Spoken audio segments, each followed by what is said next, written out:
Welcome to Tuesday's workout. Here we are. We got a little extended warm-up here.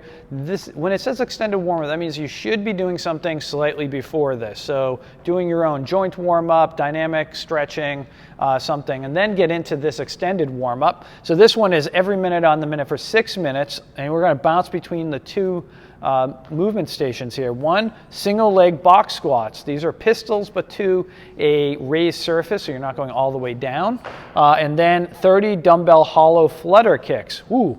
Watch the movement demos to know how to do this one, but essentially you're in the hollow body position, holding a weight and doing flutter kicks. It's a core workout like no other, okay?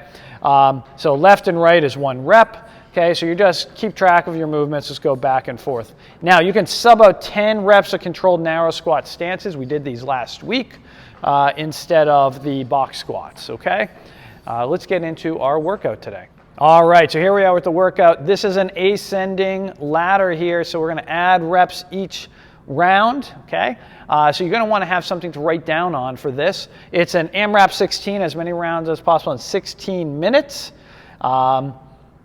And so you're going to go 10 hang power cleans and then up, down, jump over. So if you're using dumbbells, you're going to hop over a dumbbell. If you're using a barbell, over the barbell, okay, or a backpack, okay. Now there's a little caveat here, 200-meter run or 1 minute cardio of your choice after each round. So you can do 10, do 1 minute of movement, high knees, jumping jacks, toe taps, run in place, and then go into your round of 15, then back here, then 20, back here, and so on. You're gonna keep going until you hit 16 minutes, see how far you can make it in the 16 minutes up the ladder, okay?